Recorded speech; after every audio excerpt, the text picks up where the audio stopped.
Hello नमस्कार, मेरा नाम सुमित कुमार। मेरा यूट्यूब चैनल अक्षर ज्ञान स्टडी पॉइंट में आपका स्वागत है। चलिए, हम लोग इससे पिछला क्लास में मतलब कि चले थे निर्देशांक ज्यामिति का लेक्चर नंबर 1 पढ़े थे। आज लेक्चर नंबर 2 पढ़ने जा रहे हैं। देखिए बच्चे, एक बहुत उम्मीद के साथ आप लोग के बीच ऐसा ऐसा पॉइंट रखने का प्रयास कर रहे हैं। चलिए, बिना देर किए हुए हम लोग आते हैं अपने पढ़ाई की ओर।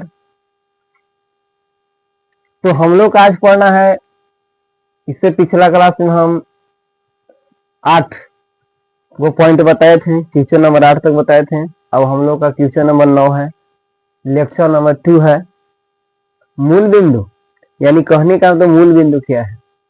अक्षों के प्रतिच्छेद बिंदु को मूल बिंदु कहा जाता है। अक्षों को प्रतिच्छेद बिंदु को मूल बिंदु कहा जाता है। यानी अक्ष, यानी कहने का मतलब है, ये देखिए, ये दिखाई दे रहा है आपको, इसको देखे हैं, ये एक भाग इधर से एक भाग इधर से जहां पे कटता है या मिलता है या मिलते ही प्रतीत होती है, उस बिंदु को मूल बिंदु कहते हैं। इसी को कटान बिंदु कह सकते हैं। मूल बिंदु को कटान बिंदु भी कह सकते हैं। अब देखा जाए, करा कि एक्स अक्ष और वाई अक्ष के प्रतिच्छेदन बिंदु 0 को यानी O को मूल बिंदु कहते हैं। यहां पे देखिए, यहां पे शून्य है। अब देखा जाए, यहां पे लिखा हुआ पॉइंट, ये हम लोग अभी देखें, मूल बिंदु का निर्देशांक या नियामक। एक बच्चे ध्यान देखिएगा, बात को रखिएगा कि मूल बिंदु का निर्देशांक, अगर एक सच का निर्देशांक बोलेगा और नियामक बोलेगा तो इसमें कोई गड़बड़ाने की बात नहीं है। निर्देशांक और नियामक दोनों एक ही होता है। तो देखिए, मूल बिंदु का नियामक या निर्देशांक 0,0 होता है। क्या होता है? 0,0 होता है। कोई पूछेगा कि मूल बिंदु का नियामक या निर्देशांक क्या होता है, तो हम लोग बोल देंगे 0,0 बोल देंगे। चलिए आगे देखा जाए। अब इसमें पॉइंट है, 4 ऐसे पॉइंट है जो आपको मूल बिंदु से ऊपर नीचे दाएं बाएं जाने पर हम लोग का जो मान मिलता है वो किस प्रकार से प्राप्त होता है, इसके बारे में हम लोग अभी पढ़ने जा रहे हैं। सबसे पहला है कि मूल बिंदु से दाएं तरफ, दाया किधर है? इधर। मूल बिंदु से दाएं तरफ जाने पर मान धनात्मक मिलता है। मूल बिंदु से दाएं तरफ यानी दाहिना तरफ, मूल बिंदु से दाएं तरफ यानी मूल बिंदु से इधर दाहिना है, यानी दायां हाथ किधर है? इधर है। तो मूल बिंदु से दाएं तरफ, मूल बिंदु से दाएं तरफ ये मान क्या में है? प्लस में। तो इसको क्या बोलेंगे हम लोग? धनात्मक बोलेंगे। और आते हैं, मूल बिंदु से ऊपर की ओर जाने पर मान हम लोग का क्या मिलता है? धनात्मक मिलता है, यानी मान धनात्मक प्राप्त होता है। यानी मूल बिंदु से ऊपर जाने पर, तो मूल बिंदु यहाँ पे है, इसके ऊपर हम लोग जा रहे हैं। देखिए अभी प्लस में यानी ऊपर जा रहे हैं, तो उसका मूल बिंदु से ऊपर जाने पर हम लोग का मान मिलता है धनात्मक, मान मिलता है धनात्मक। अब आते हैं, इसके बाद में इसमें पॉइंट है कि मूल बिंदु से बाएं तरफ जाने पर ऋणात्मक मान प्राप्त होता है। ऋणात्मक मान प्राप्त होता है यानी माइनस में मिलता है। अब देखिए, मूल बिंदु से क्या, बाएं तरफ, बाएं मतलब बायां साइड, ए साइड जाने पर, यानी ऐसे खड़ा है, बाएं साइड जाने पर हम लोग का मान मिलता है क्या? बाएं साइड जाने पर क्या मिलता है? हम लोग का मान ऋणात्मक मिलता है। क्या मान मिलता है? ऋणात्मक मिलता है। यही हम लोग दाहिना तरफ जाएंगे, दायां हाथ तरफ, तो हम लोग का मान क्या मिलेगा? धनात्मक मिलेगा। और ऊपर की ओर जाएंगे, मूल बिंदु से ऊपर की ओर जाएंगे, तो हम लोग का मान क्या मिलेगा? प्लस में, यानी कहने का मतलब हो गया धनात्मक मिलेगा। अब आते हैं कि मूल बिंदु से नीचे जाने पर, यहां देखिए लिखा होगा पॉइंट में कि मूल बिंदु से नीचे जाने पर, यानी मूल बिंदु से नीचे जाने पर, मूल बिंदु से नीचे जाने पर क्या किसमें मान मिलेगा? ऋणात्मक, यानी माइनस में मिलेगा। यही लिखा हुआ है कि मूल बिंदु से नीचे जाने पर, मूल बिंदु से नीचे जाने पर मान कैसा मिलता है? तो ऋणात्मक मिलता है हम लोग का मान, तो ऋणात्मक लिखा हुआ है। अब देखिए है इसके बाद में है रेखीय बिंदु, संरेखीय बिंदु है, सॉरी संरेखीय बिंदु सभी बिंदुओं जो एक रेखा पर होती है संरेखी बिंदु कहलाती है। जो एक यहां पे देखा जाए ये सभी जो है ये एक ही रेखा पर स्थित है, ए बी ई एफ, ये जितना है ये सब एक ही रेखा पर स्थित है। यहाँ पे लिखा है कि सभी बिंदुएं एक ही रेखा पर होती है तो संरेख बिंदुएं कहलाती है। क्या? संरेख बिंदुएं कहलाती है। अब देखते हैं इसमें, इससे पिछला क्लास में हम लोग पढ़ चुके थे कि इसके पिछले क्लास में हम लोग पढ़े थे चतुर्थांश के बारे में, थोड़ा सा देख लेते हैं जब यहाँ पे आ गए हैं। प्रथम चतुर्थांश ये होता है, ये होता है द्वितीय चतुर्थांश होता है, यह तृतीय चतुर्थांश होता है, यह चतुर्थ चतुर्थांश होता है। यानी कहने का मतलब है जब क्षैतिज तल और उदग्र तल दोनों प्रतिच्छेद करते हैं तो चार भाग में विभाजित होती है। जो चार भाग में बंटने की क्रिया को हम लोग क्या बोलते हैं? चतुर्थांश बोलते हैं।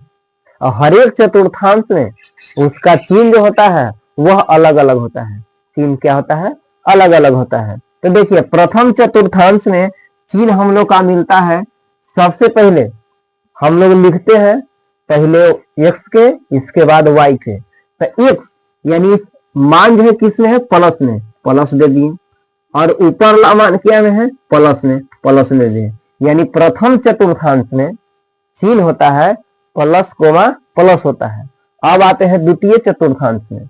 क्या? द्वितीय चतुर्थांश में तो पहले x वाला के लिखते हैं, x वाला क्या में है? माइनस में है तो माइनस दे दिए, और इसके बाद y वाला क्या में है? प्लस में है। यानी कहने का मतलब है कि द्वितीय चतुर्थांश में यानी दूसरा चतुर्थांश में माइनस प्लस होता है। क्या होता है? माइनस प्लस होता है। अब आते हैं तृतीय चतुर्थांश में। तो तृतीय चतुर्थांश में होता है, क्या होता है? तृतीय चतुर्थांश में जो चिन्ह होगा देखा जाए, सबसे पहले x वाला को लिखेंगे, x वाला माइनस में है तो माइनस में लिख देंगे। इसके बाद y वाला भी देखेंगे तो यह भी माइनस में है तो माइनस में हो गया। यानी कहने का मतलब है कि तृतीय चतुर्थांश में मान होगा माइनस कोमा माइनस होगा। अब आते हैं चतुर्थ चतुर्थांश यानी चौथा चतुर्थांश है। इसको पाद भी बोलते हैं, प्रथम पाद, द्वितीय पाद, तृतीय पाद, चतुर्थ पाद। तो देखिए इसमें जो चिन्ह होगा प्लस होगा, इसके बाद ये क्या होगा? माइनस होगा। चिन्ह के बारे में पढ़ लिए। इसे पिछले क्लास में हम पढ़ाए थे कि इसको कोटि या भुजमान बोलते हैं, x को भुज बोलते हैं, यहाँ मूल बिंदु है, क्षैतिज तल है, उदग्र तल है। ये सब हम आपको पिछले क्लास में बता दिए थे। हेलो, तो आप स्क्रीनशॉट ले चुके होंगे। तो इसके बाद हम लोग निर्देशांक ज्यामिति का जो सूत्र होता है, जो फॉर्मूला होता है, इसके बाद हम लोग देखने वाले हैं। तो एक रिक्वेस्ट है कि जो स्टूडेंट अगर स्क्रीनशॉट नहीं लिए हैं वो स्क्रीनशॉट ले लें। चलिए, हमको पूर्ण विश्वास है कि आप लोग इसे स्क्रीनशॉट ले लिए होंगे। आगे देखा जाए।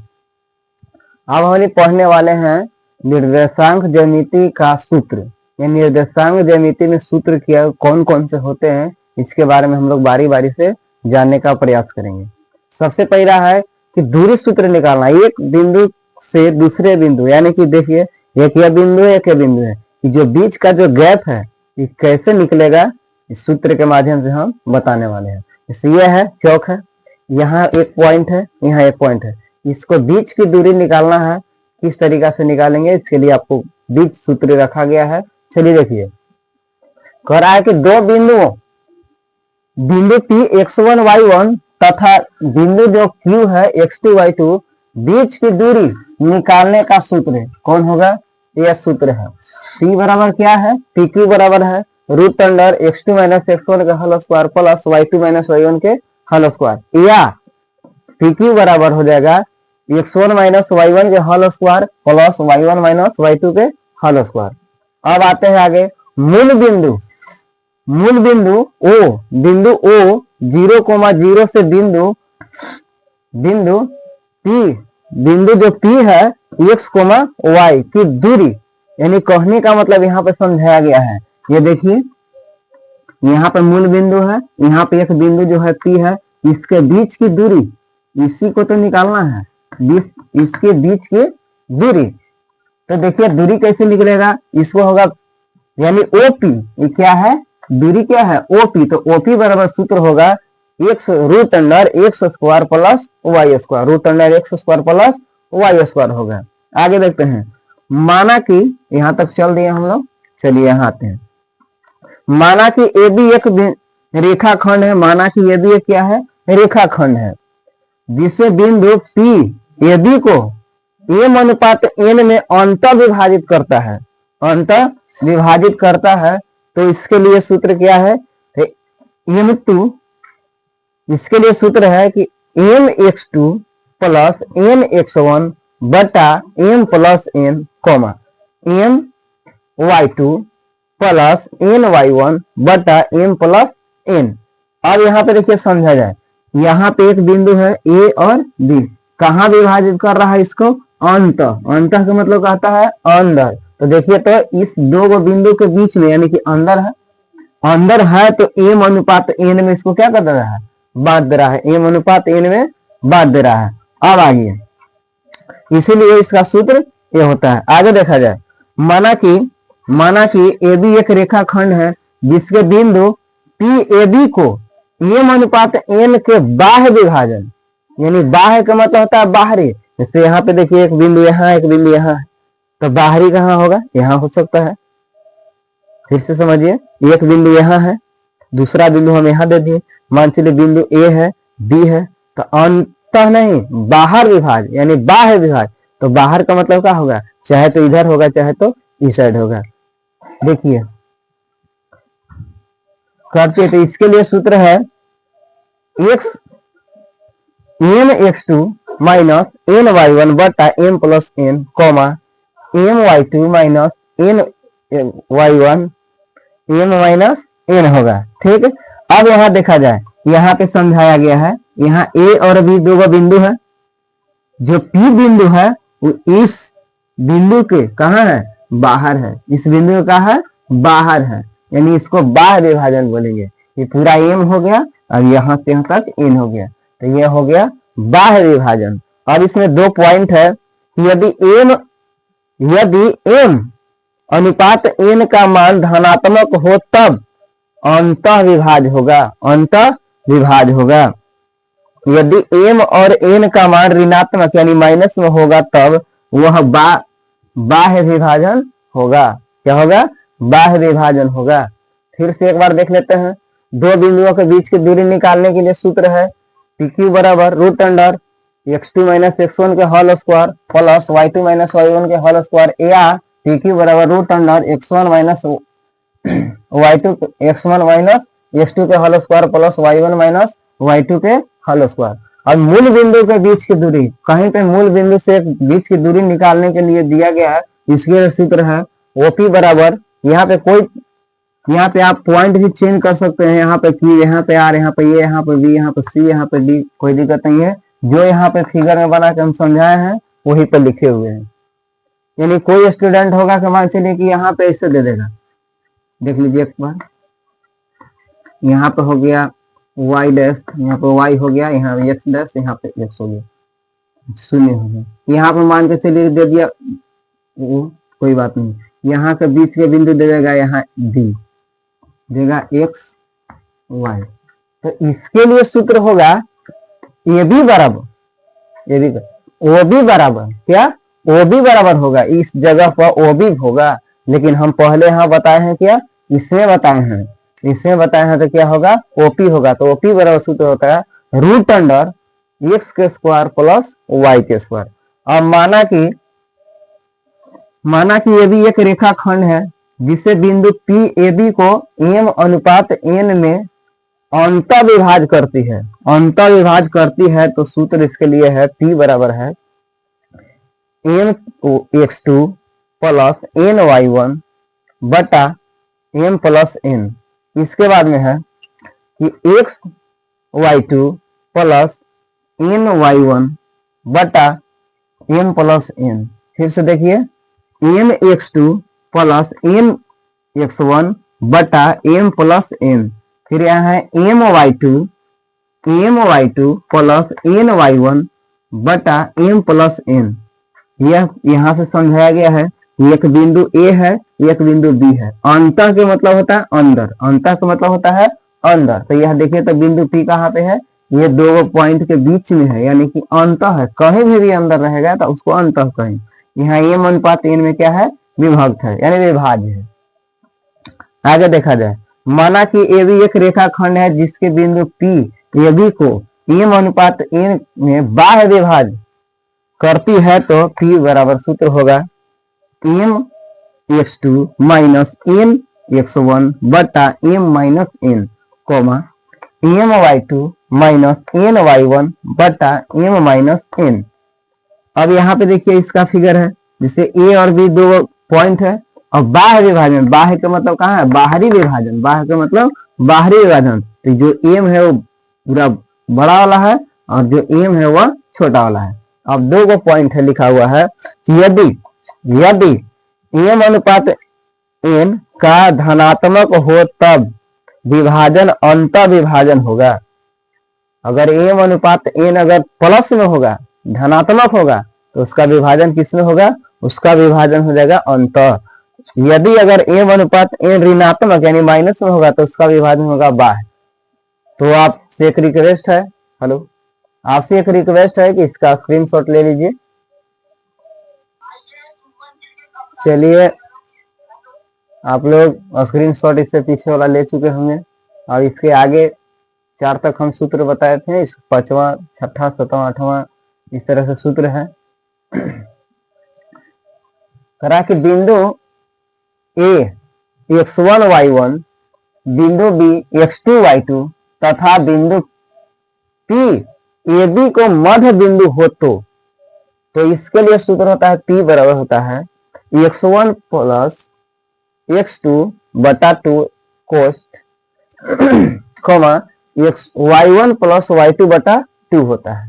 फिर से देख लीजिए P बराबर का होता है x1 plus y2, x1 plus x2 बटा 2 कोमा x1 प्लस y2, यहाँ पे देखिए y1 था, y1 plus y2, y1 plus y2 बटा हो जाएगा 2। मध्य बिंदु का निर्देशांक या नियामक निकालने का यह सूत्र है। क्या है, मध्य बिंदु का निर्देशांक या नियामक निकालने का यह सूत्र है। आगे देखते हैं।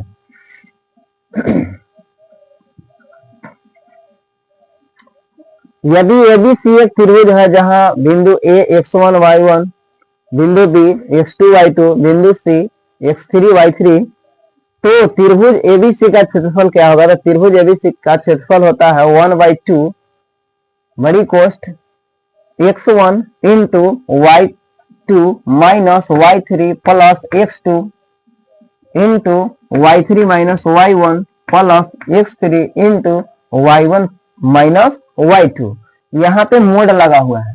मोड लगने का मतलब सबसे पहले समझिएगा कि यहाँ पे मोड लगा हुआ है तो किसी वस्तु का क्षेत्रफल यदि अगर निकालते हैं तो वो क्या होता है, माइनस में नहीं होता है, माइनस में होना नहीं चाहिए। इसी के चलते यहाँ पे मोड लगा है कि अगर त्रिभुज का क्षेत्रफल अगर माइनस में आएगा तो वह माइनस में लिखना नहीं है, उसको प्लस में लिखना है।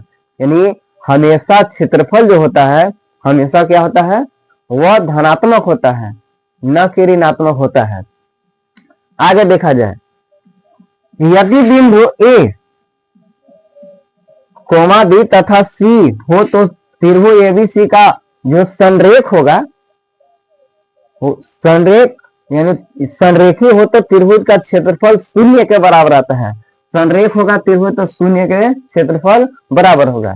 यदि अगर शून्य का अगर शून्य यानी क्षेत्रफल अगर शून्य आएगा तो उसको समझ जाएंगे कि जो त्रिभुज का जो रेखा है वह क्या है, त्रिभुज जो है वह संरेख है, त्रिभुज जो है क्या है, संरेख है, तभी वह उसका क्षेत्रफल शून्य आया है। आगे देखते हैं, यदि यदि त्रिभुज एबीसी में बिंदु ए 0,0 और बी x1 y1 तथा बिंदु सी x2 y2 हो तो त्रिभुज का क्षेत्रफल 1/2 into x1 y1 x1 y2 minus x2 y1। फिर से देखते हैं, 1/2 into x1 y2 minus x2 y1। अब यहाँ की यदि त्रिभुज एबीसी का केंद्रक जी हो, त्रिभुज यहाँ देखिए बनाया हुआ है त्रिभुज एबीसी, त्रिभुज एबीसी बनाया हुआ है, इसका केंद्रक, केंद्रक का मतलब होता है बीच में, यही है केंद्रक, क्या इसको केंद्रक बोलते हैं,